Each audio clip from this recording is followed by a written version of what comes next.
आज ऑगस्ट क्रांती दिनानिमित्त मुंबईतील ऑगस्ट क्रांती मैदानात सचिन आहेर यांच्या मार्गदर्शनाखाली गिरणी कामगार संघटनांनी हुतात्म्यांना अभिवादन केले। गिरणी कामगार वारस हक्क संघर्ष सेवा समितीचे अध्यक्ष आनंद मोरे तसेच इतर पदाधिकारी यावेळी उपस्थित होते। पाहुयात काय म्हणाले ते।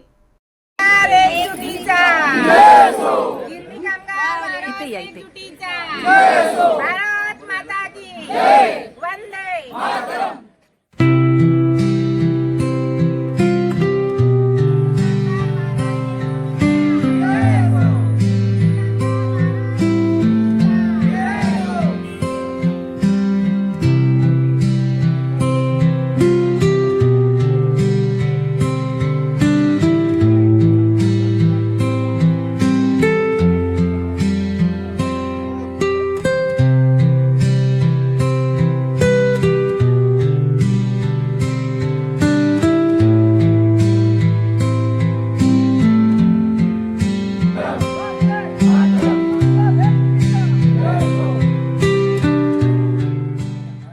भारत माता की जय, वंदे मातरम, वंदे मातरम, भारत माता की जय, भारत माता की।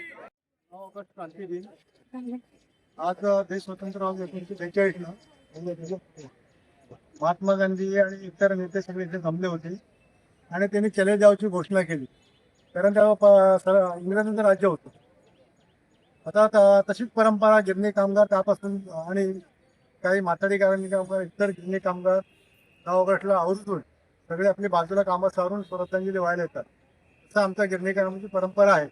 9 ऑगस्टला सगळे कामगार सोडून तिथं श्रद्धांजली व्हायला येतो आणि तिथे सर्व मान्यवरांना आपल्या सर्व क्रांतिकारांना नतमस्तक होतो क्रांतिकारांसमोर। आजचा विषय महत्त्वाचा म्हणजे आम्ही आता दुसऱ्या विषय जास्त बोलू शकत नाही। आता महत्त्वाचा विषय म्हणजे गिरणी कामगाराचा विषय। गिरणी कामगारांचा विषय असा आहे की जवळजवळ 2000ला जो GR निघाला की 2000च्या आधीपासून जो गिरणी कामगार असेल त्याला घर मिळणार, पण जवळजवळ 25 ते 26 वर्ष झाली जवळजवळ 1.5 लाख गिरणी कामगारांना फक्त 15 ते 16,000 लोकांना घर मिळणार। ते पण मुंबईतले घरं बोलले तर 13,400 समथिंग आहेत आणि ते कोणगावची पकडली तर मग ते 2,251 अशी समथिंग आहे। तर गिरणी कामगाराचा प्रश्न अजून अधांतरी आहे। आत्ताच माझ्या भावांशी चर्चा झाली, आम्ही भावांचा सत्कार पण केला होता 17 जूनला। सत्कारामध्ये आमची चर्चा झाली, त्यावेळेस सांगितलं की भाऊ आम्ही लवकरात लवकर मिटिंग घेतो। भाऊंच्या 2-3 ठिकाणी सत्कार झाले, तिथे सत्कार वगैरे होत आहे, तर ते केंद्रात जाऊन पाहिले, त्या मग भेटीगाठी घेतल्यात। आत्ताच भाऊंना मी बोललो की मग गिरणी कामगाराची मिटिंग कधी लावता, लवकरात लवकर मिटिंग लावा। त्यांना थोडे बिझी आहे, 12 तारखेलाच मिटिंग लावतात विधान भवनमध्ये आणि ते पण मला वाटतं दुपारी लावतील। सकाळी त्यांची पुण्याला काहीतरी एक मिटिंग आहे, ती मिटिंग आठवड्याला लावतात किंवा 18 तारखेला मिटिंग आहे। पाहून एवढंच सांगेन की जे मुंबईतल्या घराबद्दल बोलतात त्यांनाच बोलवा, कारण की आता हा जो तुमचा आम्ही बोलतो तुमच्या यूट्यूबवरती ध्वजस्तंभवरती ही बातमी पूर्ण महाराष्ट्रावर किंवा देशभर पसरते आणि इतर संघटनांना बोलू नका। जे ज्यांना बाहेर पाहिजे बाहेरच्या जे संघटना बद्दल बोलतात घरांबद्दल त्यांना बोलवूच नका, कारण काय म्हणजे तिथे आले की परत कुटुंबानं व्हायला नको। ज्या मुंबईमध्ये ज्यांना घर पाहिजे मुंबईच्या घराबद्दल बोलणाऱ्या संघटनांनाच बोलवा, असं मी भाऊन आता सांगितलं। मुंबईमध्ये खरं गिरणी कामगारांना मिळावी यासाठी जी समिती संघटित केली होती, या समितीचा आता कुठपर्यंत काय आलेला आहे याबद्दल आपल्याकडे काय माहिती आहे का?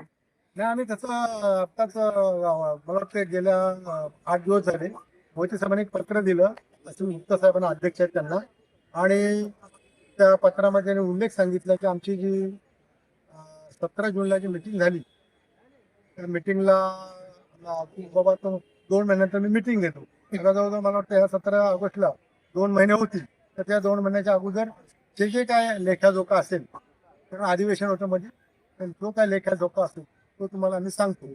आपण त्या मिटिंग ठरली नाही। काल उपमुख्यमंत्री एकनाथ शिंदे साहेब पीओम यांना आपल्या प्रधानमंत्री यांना भेटले काल, तर काय वाटतं गिरणी कामगारांचा प्रश्न त्या ठिकाणी उपस्थित केला असेल का? मला वाटतं शिंदे साहेबांनी तर केला नसेल असं मला सांगू शकत नाही, पण भाऊंनी नक्कीच विषय हा भावाच्या केंद्रामध्ये गेले होते। मला वाटतं अमित शाह साहेबांना भेटले, मोदी साहेबांना भेटले की नाही मला ह्याची माहिती नाही, अध्यक्षांना भेटले, तर त्या बाबतीत भाऊंनी नक्कीच गिरणी कामगाराचा विषय केंद्रामध्ये मांडलेला आहे आणि मला वाटतं त्याच्यामध्ये काहीतरी सकारात्मक होईल। मी काय म्हणतो, गिरणी कामगारांचा असंतोष वाढत चाललाय.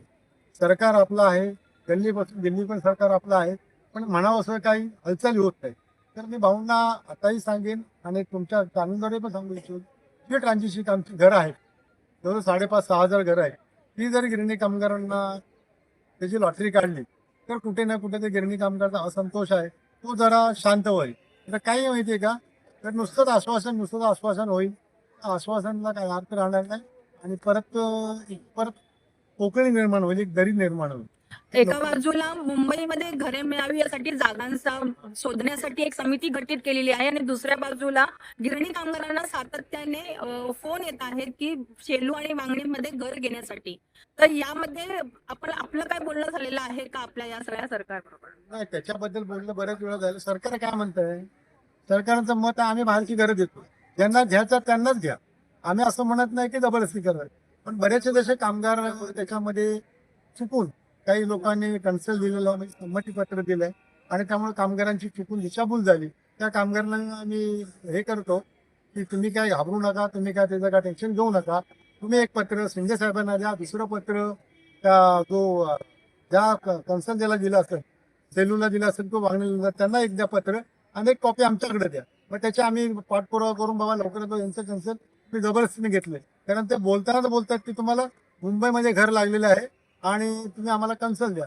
गिरणी कामगार काय, घर म्हणलं की जरा बावरून जातो आणि बावरून गेल्यामुळं तो गोंधळ होऊन जातो आणि त्यामुळं तो कन्सल्ट देतो आणि स्वतः संमतीपत्र. असे बरेच मला 20-25 लोकांनी फोन आला की आम्ही कन्सल्ट दिले तर आम्ही त्याच्याबद्दल काय करू. तर मी जसं सांगितलं तसं रिक्टर यांचे साहेबांनी कारण द्या आणि तो आज एक त्या ज्या बिल्डरला दिलंय, ज्याचे कन्सल्ट घेतलं सेलू किंवा वांगणीचं, त्याला एक कॉपी द्या आणि एक कॉपी मला द्या. त्यांचा आपण पाठपुरावा करू, त्याच्यातून मार्ग काढतो. निष्पक्ष बातम्या, नवा दृष्टिकोन, युवा स्तंभ न्यूज नेटवर्क.